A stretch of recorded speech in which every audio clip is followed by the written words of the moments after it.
I keep all the boxes for all my products except for one, and you guys will see that I don't have the box for it.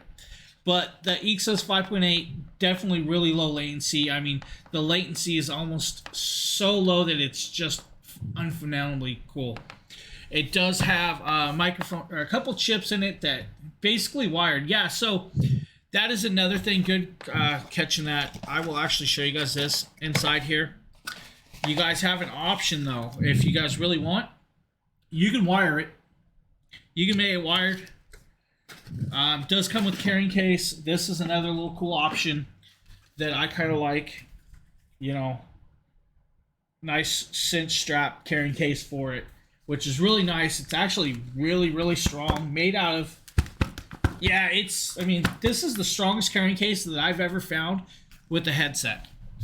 You have the 3.5 millimeter jack to make it wired. Now, I'll get into this in a second.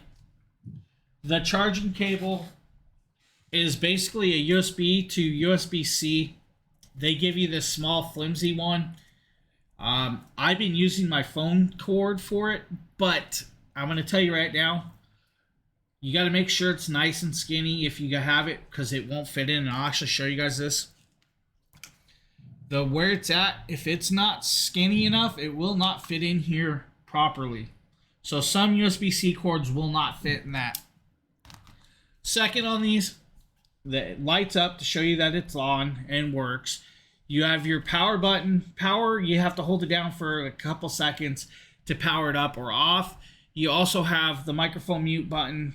The power button also works as the 7.1 surround, so it can go into the surround, which it has a 7.1 surround chip built in, which is pretty cool.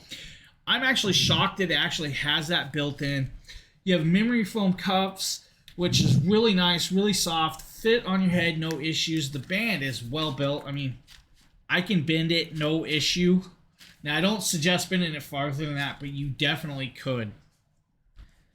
Yeah, it is definitely really flexible.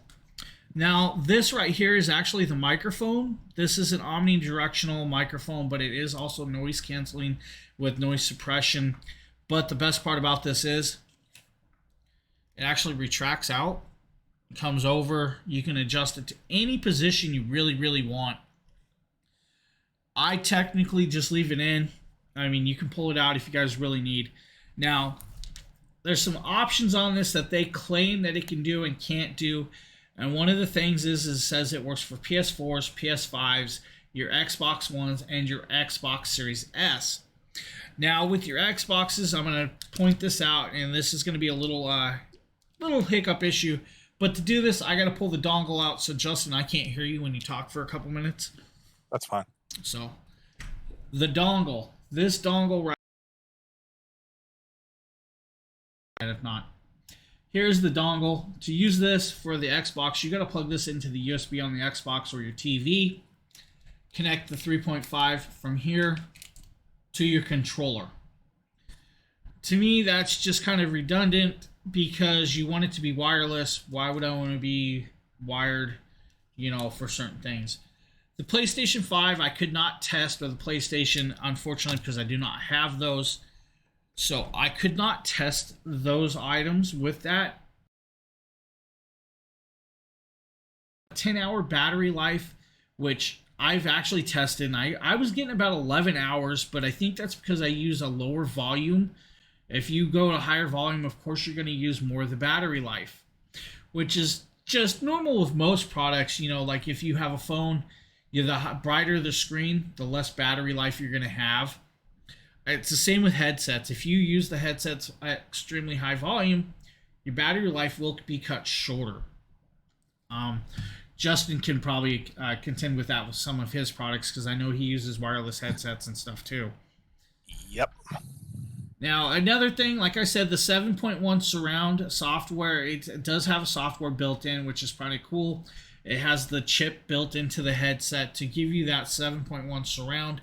Now, I don't know if you want to call it a true 7.1, because a true 7.1 means you have 7 separate speakers surrounding you. So, to me, 7.1 surround headset is just it's virtual. But they don't claim it's just a virtual. They claim it's with the software, you're getting a 7.1 sound. My thing is it actually sounds really decent. I mean, if you're playing a video game, you definitely hear, like, you think the footsteps are behind you with this headset, which is, a lot of headsets, they say that you feel it. This one you actually do, which is really, really cool.